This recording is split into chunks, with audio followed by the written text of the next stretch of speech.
my question. Thank you very much. I'll ask my question. I'm going to preface it. He's been talking for 2 hours. I think I can have 2 minutes. Thank you. Thank you very much. Were you a member of Skull and Bones from college and Bush? Were you in the same secret society as Bush? Were you in Skull and Bones? Thank you for cutting my mic. Thank you. Are you going to arrest me? Excuse me. Excuse me. What are you arresting me for? Whoa, whoa, whoa, whoa. Is anybody watching this? I'm not doing this. I want to do this.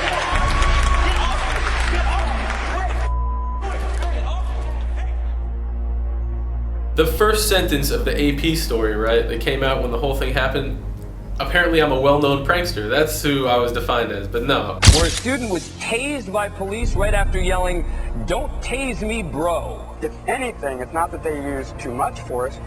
I could argue that they didn't use enough force fast enough. Let me ask a question that so many people have asked over the last month and a half or so, and that is, what was your agenda? Why did you go to that forum that morning? What did you hope to accomplish? I went there with serious political questions that you saw me asking. My only agenda was to raise the important issues that the media doesn't talk about, the disenfranchisement of voters. And when I talk about disenfranchisement, I'm talking about American voters not being allowed to vote and not having their votes count. I see a flyer, John Kerry's coming to campus. So, okay, he wants to take questions. It was advertised as a town hall forum. He wants people to ask him questions. I have some serious questions for you. Are you any different than the guy you were running against? Why didn't you want to, challenge his election to the presidency, to the highest office in the land, in the most powerful country in the world? I mean, you really want to bring the troops home.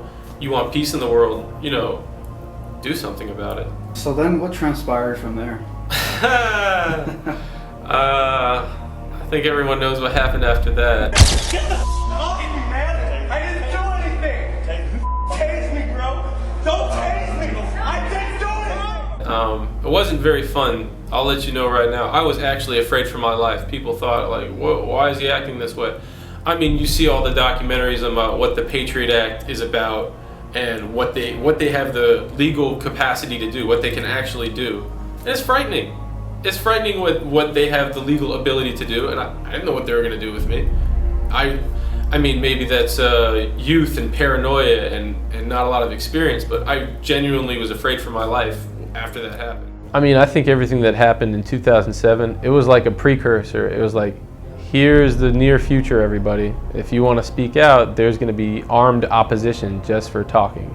But the way I look at freedom of speech, it's really the best of times, it's the worst of times, because while you can say, oh my gosh, they're arresting protesters in advance before they even get a chance to do anything at the Republican National Convention, before they even get on the street, they're being arrested.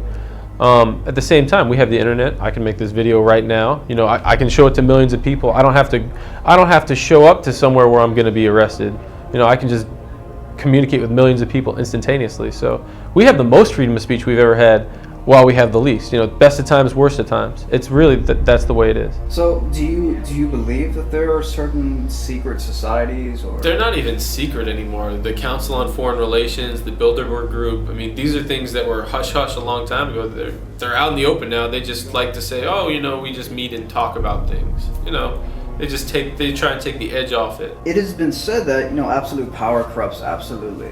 I'm gonna twist your statement around. Absolute power is something that everybody has. You have the absolute power to control yourself, to control the things that you really desire and want and believe, and that absolute power will absolutely affect the rest of your life and the world around you. More than just the butterfly effect. Like there's a lot of power in a single individual, and when you say absolute power corrupts absolutely, well, are you absolutely corrupt? It's a decision that every single person has to make, and when we see things like terrible regimes, it's just a reflection of the majority of the people in the country. It is not about, the horrible banksters and the Illuminati, etc. It's not about these people. It's about you, and it's about me. And if I change myself and I do my utmost to really help people around me, I'm going to see that change. I have the absolute power, and I want to make sure that I'm helping people. People aren't being corrupted. I think that a positive step could have been the people from Occupy Wall Street teaming up with Ron Paul. That should have been a natural thing, because even though the Occupy Wall Street, it seemed to have a more progressive, left-leaning, at the end of the day, everybody that's trying to make a real change, you have to finish off the system that we have now. Do you have any advice for aspiring activists? Transform protests into promotion. A lot of people, they go out with the idea, you know, I am against this. And what you're doing when you're against this, you are attracting this. You're attracting it to your life. You're attracting more of it in the world. So I am against police brutality, and you go out with that in your mind when you go out on the street, guess who you're going to run into? How did you deal with the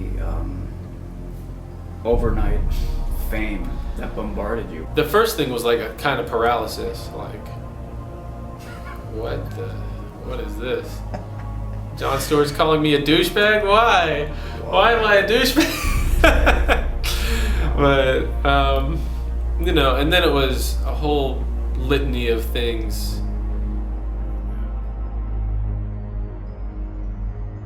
This is the dawning of the age of Aquarius, my friend, and things are changing rapidly. And so people are either going to have a huge opportunity to change themselves and make a big impact on people, or they're going to get a swift kick in the pants, God forbid, right? And that's going to force them to change. You know, I don't know who said this, but they say like hunger is the best motivator. And like people, I don't want to be hungry. I don't think anybody wants to be hungry. You need to take serious change, because if you look at the economics of the world right now, you know, the paper currencies aren't doing so well, and that's for a reason. It's not by accident that they're inflating the money, $85 billion a month in the United States, and they're doing the same thing all over the world. It's not just the dollar, it's the Canadian dollar, it's the Japanese yen, it's the British pound sterling.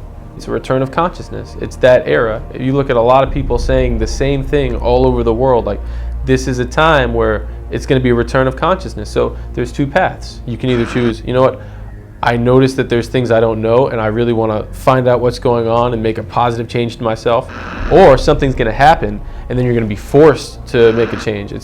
The biggest message I could tell people is you need to take proactive change. And if there's something that you think that you should be doing but it doesn't seem important to you, listen to that voice and do it now. Don't wait, because your intuition is one of the most powerful tools you have right now.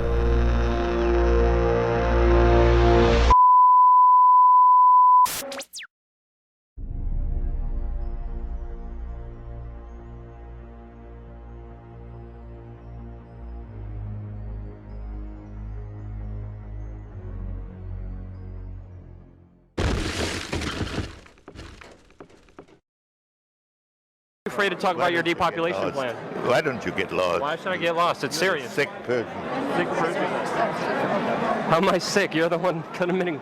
Mr. Rothschild, how you doing, sir? Can you tell us what went on at the Bilderberg meeting this year? Sorry? Can you tell us what went on at the Bilderberg meeting this year? I didn't get that, actually, no. The Bilderberg? You weren't there? No. Not this year. What went on last year? No, I wasn't there.